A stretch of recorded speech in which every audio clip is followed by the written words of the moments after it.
Walipokuwa karibu kuondoka kwenye hifadhi ya Iskar, minong'ono ilivuma kwenye upepo.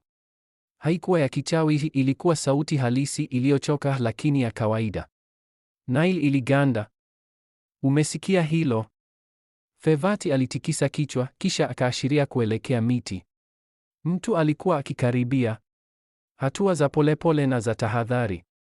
Kisha akitoka kwenye ukungu, mtu aliyevaa kofia alionekana akiwa ameshika fimbo iliyopasuka iliyopambwa kwa alama za zamani.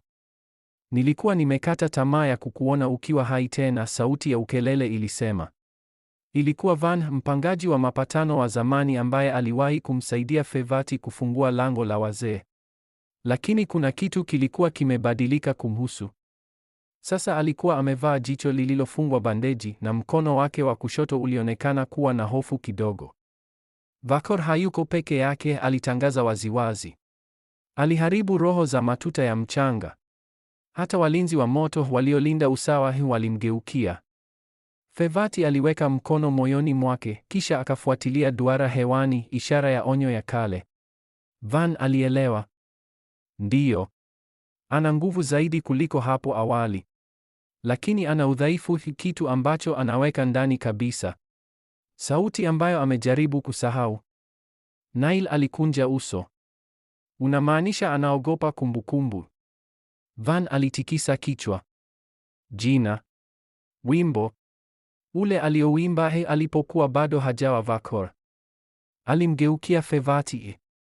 Ukiweza kupata wimbo huo na kuufanya usikike na ukimya wako, unaweza kumkabili si kama adui, bali kama alivyo mtu aliyepotea. Fevati aliangalia angani. Muda ulikuwa unaisha.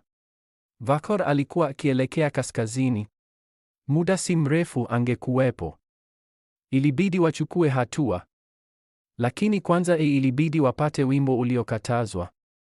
Je, unataka sura inayofuata ifuate harakati zao za kupata wimbo uliosahaulika, au unataka tujitose moja kwa moja kwenye mzozo na mmoja wa majenerali wa Vakori? Usiku ulipungua haraka kuliko ilivyotarajiwa. Katika milima ya Lor Azem ambapo mwangwi uliishi zaidi ya wanaume, Fevati, Nile na Van walipanda miamba wakitafuta mahali pa kale patakatifu pa Nahmir, hekalu lililotelekezwa la walinzi wa pumzi. Ilisemekana kwamba hapo kila neno lililosemwa lilibaki limechongwa kwenye jiwe. Walitembea kimya kimya. Van akiwa dhaifu aliegemea fimbo yake. Nile akitafuta mbele alihisi uzito hewani, kana kwamba zamani zilikuwa zikiwalemea sana mabegani mwao. Walipofika kwenye mlango wa hekalu, waligundua mlango uliofungwa uliofunikwa na maandishi ya kale. Fevati aliweka mkanda wa upepo kimya juu ya jiwe. Mtetemo hafifu ulivuma angani na runes ziling'aa. Sauti ya Van ilipanda kwa upole. Hii hifadhi imesikia nyimbo zote zilizopotea. Lakini ile tunayoitafuta ndiyo hatari zaidi. Haijaimbwa tangu Vakor aache kuwa mwanadamu. Waliingia. Ndani kulikuwa na sanamu zilizovunjika na kuta zilizopasuka. Na katikati chumba cha mviringo chenye mwanga na pete ya mwangwi. Fevati alisogea mbele.